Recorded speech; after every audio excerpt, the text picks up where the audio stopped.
Estamos de regreso para debatir la ofensiva del presidente Donald Trump contra México. Primero, a través de su medio favorito, el Twitter, afirmó que nuestro país no hace nada por detener la migración ni el tráfico de drogas desde la frontera sur y amenazó otra vez con cancelar el Tratado de Libre Comercio.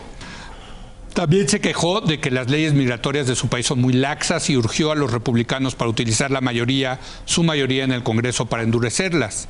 Después exigió a México detener la caravana de los migrantes centroamericanos que se dirigía hacia la frontera con Estados Unidos.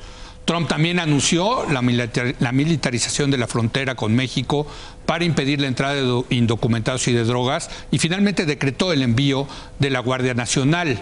El presidente Peña Nieto le respondió que México no negociará con miedo y le exigió respeto hacia nuestro país. También le demandó que saque su frustración en Estados Unidos y no se desquite con los mexicanos. Los 4 candidatos presidenciales cerraron filas, hay que decirlos, con el presidente. Todo esto en un contexto donde se ha filtrado información a la prensa de que podría haber un acuerdo en principio en la renegociación del Tratado de Libre Comercio de América del Norte que estaría listo para principios de mayo del próximo mes de mayo. En este sentido, pues parece haber información encontrada, Javier, ¿no? Por un lado nos pegan y por otro lado hay toda esta idea de que se puede destrabar ya el tratado. Sí, un chorro de temas. No, un chorro de temas. En cuanto a lo del tratado, bueno, en una de esas sí hay una resolución. Sí. Yo lo único que diría es que hay 2 dimensiones al tema del Tratado de Libre Comercio. La parte estrictamente comercial, que esa parecería va por buen camino, y la parte político-electoral, que no tenemos ni idea ahí qué pueda o no pueda hacer Trump. Pero dejemos a un lado la parte político-electoral y hablemos nada más de la parte electoral. Yo creo que es un error... ¿De la parte qué? Comercial. Es un error ver el Tratado de Libre Comercio y la negociación de ese tratado, aparte de todo lo demás en la estrategia comercial de Trump. Es decir, el pleito es con China y eso es distinto a la renegociación del Tratado de Libre Comercio. Creo que eso es una manera equivocada de entender el problema. Pero la guerra es contra China, ¿no le conviene cerrar el frente de América del Norte para pelearse con China? Yo creo que él tiene un objetivo y una estrategia general para alcanzar ese objetivo en lo comercial. El objetivo es reducir el déficit comercial de Estados Unidos y todo ello visto como un juego de suma cero. Para ello tiene una estrategia. ¿Cuál es la estrategia? Romper con el esquema que viene dominando los últimos 30 años, que es un esquema de reglas, ya sea a través de la Organización Mundial del Comercio o a través de tratados como el Tratado de Libre Comercio. ¿Sí?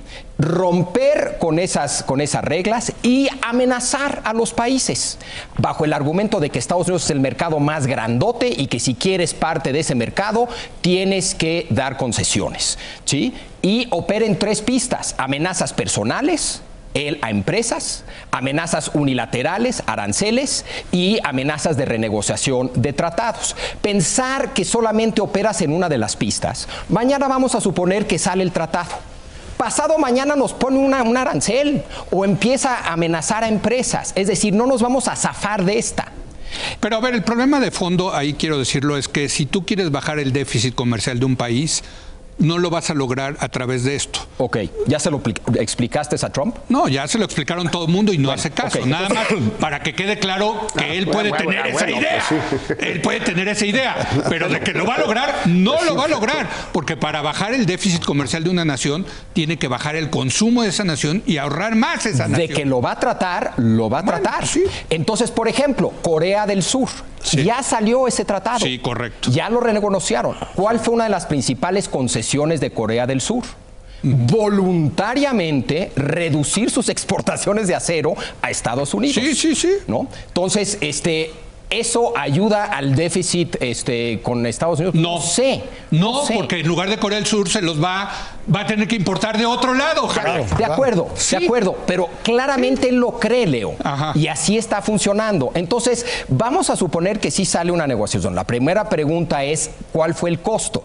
Yo veo encabezados de editoriales Telecán 2.0. Perdón, lo que va a salir va a ser menos de 1. Puede ser 0.9. Igual nos va muy bien.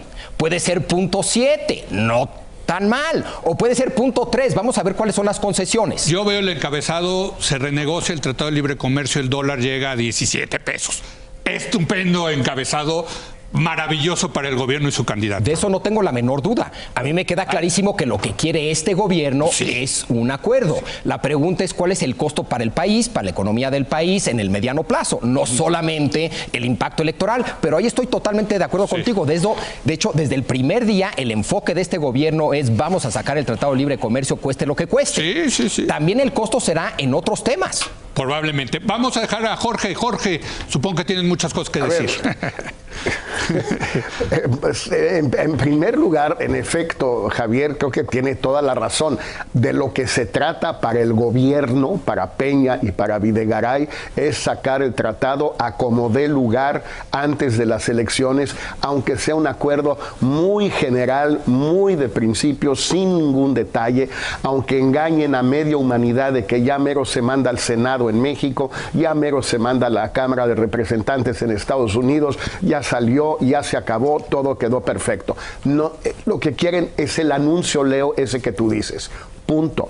Para eso están dispuestos a tragar mucho, a pasar mucho aceite. Para empezar, todos los insultos de Trump, que en efecto son insultos muy graves, pero que no se limitan a retórica, no son meramente verbales. Aquí hay una especie de malentendido, siento yo a veces en México, de que bueno, nos habla golpeado, pero finalmente solo está hablando golpeado. No, eso no es cierto. Ha dictado una serie de medidas migratorias desde la semana pasada y desde hace un año que están impactando muchísimo a la población mexicana en Estados Unidos de muchas maneras. La última es que le pone una cuota a los jueces migratorios para que aceleren los trámites y puedan deportar más rápidamente a la gente que está detenida.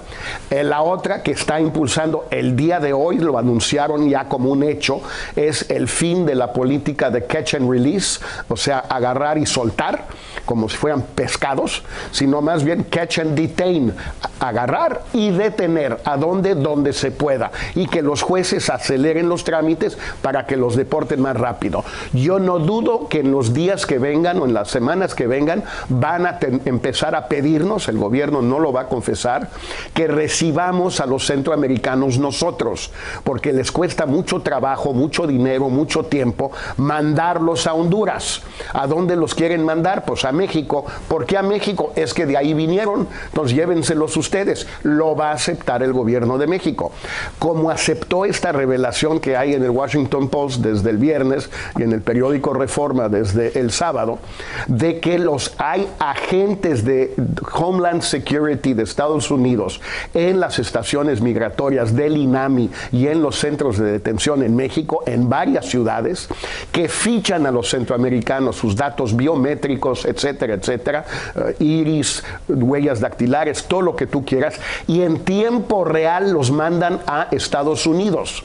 O sea que ya somos soplones de Estados Unidos. Y cuando le preguntan al INAMI por qué, si eso es cierto o no, dice no, es que es parte de una consulta. ¿Cuál consulta? Estados Unidos no nos consulta nada a nosotros le estamos mandando datos. Por cierto, solo para recordar, este programa se echó a andar en el 2013 y 2014, en el sexenio del presidente Peña Nieto.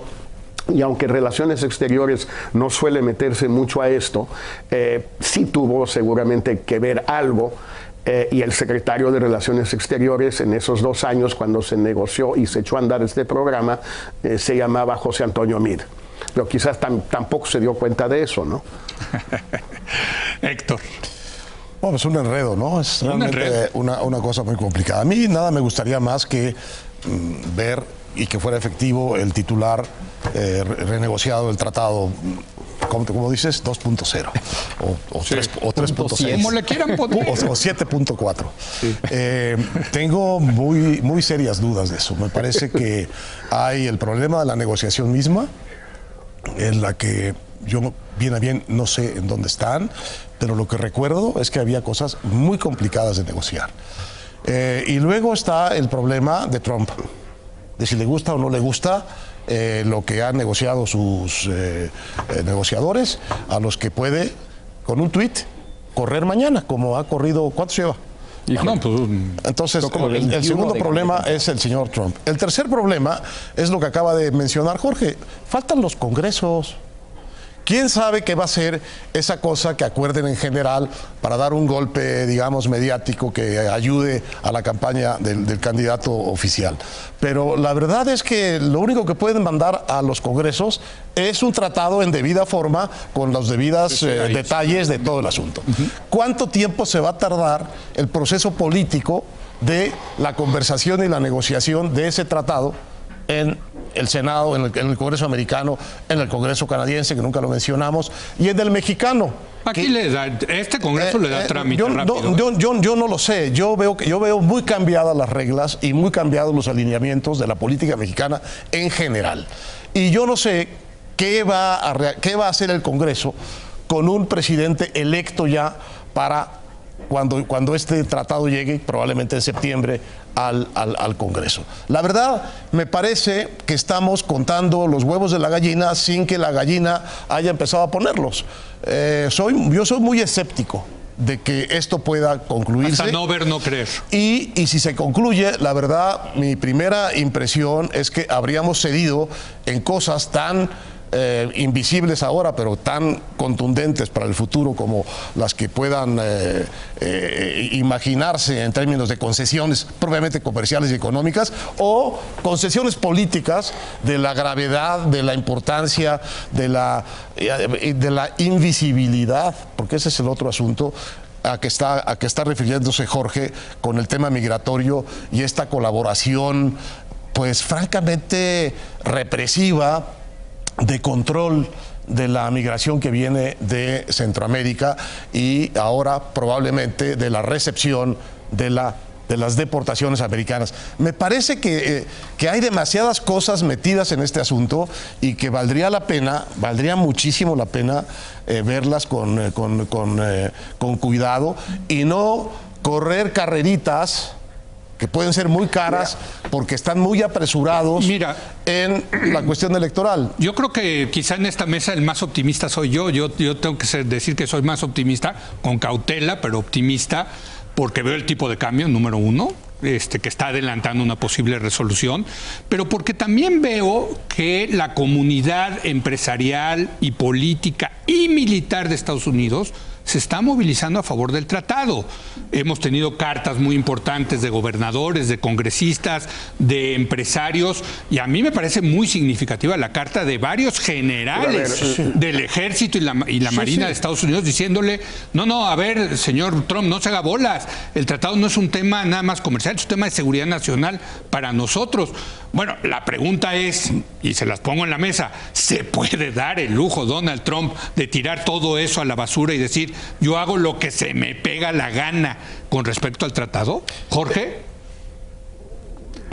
Mira, Leo, yo prefiero esperar, es cosa de días, si es que van a cumplir con los plazos que Trump ha dicho, a saber la cumbre de las Américas en Lima este viernes y sábado. Entonces, pues podemos esperar hasta la otra semana para discutir si sí hubo anuncio o no. Perdón, el anuncio Jorge. Incluye algún tipo de detalles. Perdón, Dime. Jorge, es que hoy en la mañana estuvo con Carlos Loret, el secretario Ildefonso Guajardo, y ya dijo que eso no va a a ocurrir para la cumbre de las Américas.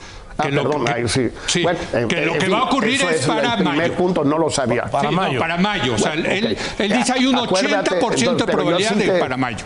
Sí. Bueno. Yo lo único que te diría, Leo, yo no sabía esto, pero justamente el tema es que llevan 2 semanas y por eso se ha fortalecido el tipo de cambio, porque Trump dijo que quería anunciarlo en Lima, pues ya no se pudo. Tengo entendido que no se pudo porque los canadienses dijeron que no está listo. Que son 3. Habían puesto, y al grado de haber dicho que entonces no jalaban y que México y Estados Unidos lo anunciaran solos, y finalmente México decidió no jalar con eso. Pero bueno, a lo que iba es un asunto distinto, pero tiene que ver con esto. Leo, alguien va a ganar la elección el 1 de julio. Yo pienso y espero que sea Ricardo Anaya, pero entiendo muy bien que pueda ser López Obrador. Cualquiera de los dos, en el transcurso de los 5 meses de transición, va a tener que sentarse en algún momento con el presidente Peña Nieto y con su equipo, y ese equipo le va a tener que informar al equipo de López Obrador o de Ricardo Anaya cuáles son los acuerdos con Estados Unidos que se han suscrito en estos últimos 3, 4, 5 años. Te hago una pregunta muy sencilla. ¿Le hubieran dicho a Anaya o a López Obrador que había estos agentes de Homeland Security incorporados a las estaciones migratorias mexicanas, enviando datos biométricos de los hondureños, salvadoreños y guatemaltecos en tiempo real a Estados Unidos, si el Washington Post no lo hubiera sacado? Bueno, permíteme, vamos a hacer una breve pausa. Está sobre la mesa la pregunta que les dejé de si Donald Trump puede echar a la basura. Y quiero también su reacción acerca del discurso del presidente Peña Nieto, el mensaje del presidente Peña Nieto, muy aplaudido, por cierto, hasta en las redes sociales, que son bien antipeñistas, ¿no? Lo trataron muy bien al presidente. Regresamos en un momento más.